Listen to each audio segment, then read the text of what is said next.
welcome to MPtv. We're here once again in the foyer of the House of Commons. It's just after question period.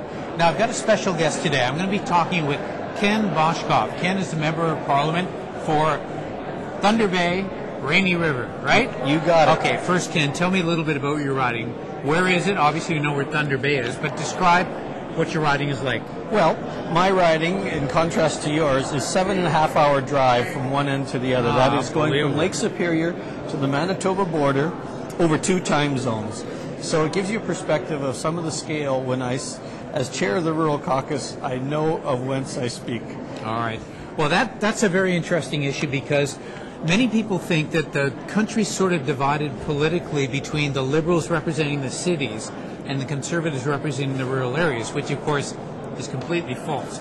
But tell us about some of the issues that are very much of a concern of rural constituents. And of course, it's still basically a big empty country, right? So what are these issues that concern the Rural Caucus so much? Well, they are questions of distance and those kind of logistics. So when we talk about the many similar concerns, whether it's health care, physician or health care professional shortages are also an issue in smaller communities. So to some extent, it's a matter of scale. When we talk about infrastructure, as urbanites are concerned about their roads and bridges, so are people in the country.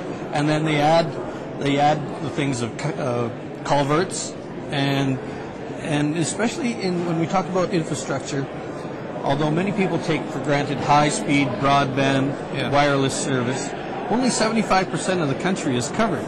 So it's that remaining 25% which covers 75% of the landmass of the country. So when you reverse those numbers, you realize that there's lots of people over a huge part of the country that should have equal access to the education, health, and just communication benefits of broadband. Well, let's just talk about that last point for a minute, because obviously we're doing webcasting. We're on the internet now. This is the future of political communications in many ways. You want to communicate with your constituents the same as I do with mine. What does it take to get that kind of access into these rural areas? Is this even possible, Ken? It is, and fortunately, the previous minister, Joe Camuzzi, for FedNor, had an expansion program for northwestern Ontario. So much of my riding has been blessed with the expansion of it, but some of it only recently, and there are still several corners that have to be affected. So it really does help people who don't live in urban areas because safety, health, education, business, of course, all those things.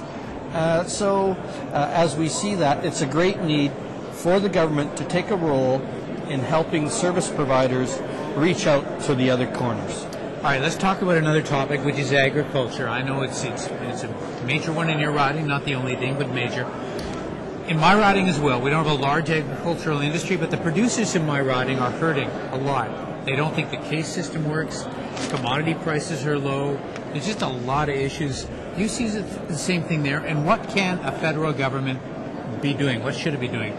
Well, we were on the way to getting it fixed before the last election. So I have to say that what it means is that government, both federally and all the provinces and territories, address the farm income crisis head on. And we are proposing to do that as part of the Liberal strategy. But it also comes down to urban people understanding where their food supply comes from. So I think the people in the agricultural communities just want people in the cities to know that while they're working away, making sure that you get good, safe, affordable milk, dairy products, farm produce that is reliable, independent, and Canadian raised and produced. So if we can get those messages across, I believe that the people who live in rural Canada will understand that they're appreciated by their urban cousins. Ken, what else are your constituents talking about? I mean, we've just gone through this big terrorism debate here in Parliament. It's been very divisive. Are those kinds of issues resonating in your riding as well?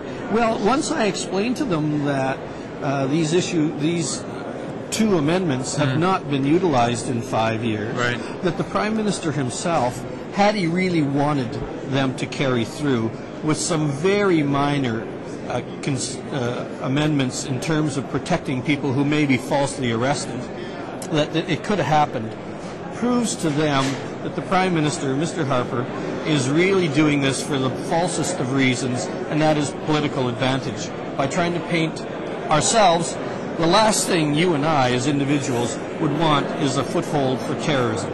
I mean, it's absolutely not acceptable. Yeah. It doesn't resonate, and it isn't true.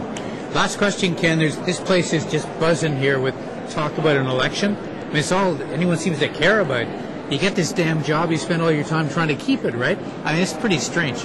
But anyway, do you think we're going to have an election? And what prediction do you have? Well, clearly, I believe myself, our leader, and as individuals, we don't want an election. I don't think Canadians want an election 14 months after the last one.